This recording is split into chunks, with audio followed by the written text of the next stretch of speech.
It was electric. It was something that I'll never ever forget. Like the entire energy of the crowd coming into the building, all the pregame hype and all the fanfare that goes with something like an opening night with a brand new team and a brand new building, and it was beyond description. I still remember when that puck dropped and that crowd cheering and that first goal, and how just everybody just embraced the activity and the action here within the arena.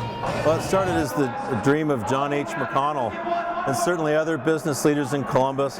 They felt the time was right for Columbus to have a major league sports team, and hockey seemed the perfect fit. There's basketball in Cleveland, there's baseball in both Cleveland and Cincinnati, the NFL there. This was something truly unique, a first for Columbus. The city rallied around it, and I have to tell you, the first couple years with this team, even though they didn't win a lot of hockey games, it's pretty magical in Nationwide Arena. We were very excited about having this whole area developed into a huge entertainment area.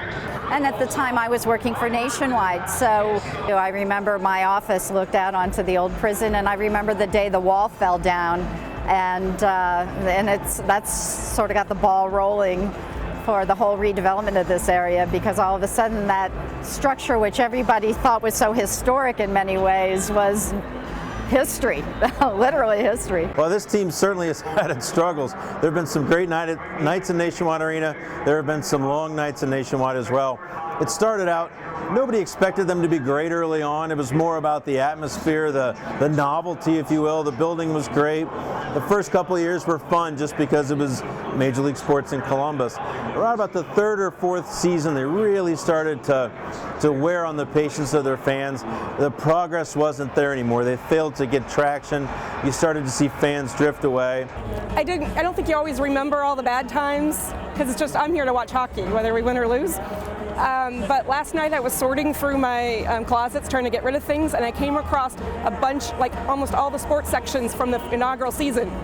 And I was like, wow, we lost that many times, because it kept saying we lost. And I was like, obviously that didn't deter me from coming back and watching again and again. And when you think of the highlights of this team, when you think of the drafting of Rick Nash, #1 overall, what he meant to this franchise, some of the goals that he scored, the goal in Phoenix, still the most beautiful goal in franchise history.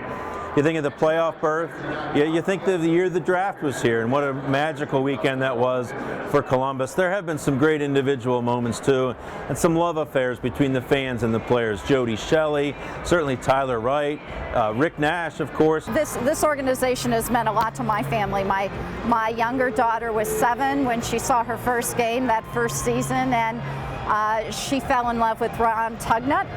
And as a result, she's now on the Ohio State field hockey team and as a goalie, and she wears Ron's number. Well, you think of some of the lowlights, and of course we would be remiss if we didn't mention the truly sad moment of the death of a fan here in Nationwide Arena. It's the reason that the nets are along the end of the ice now.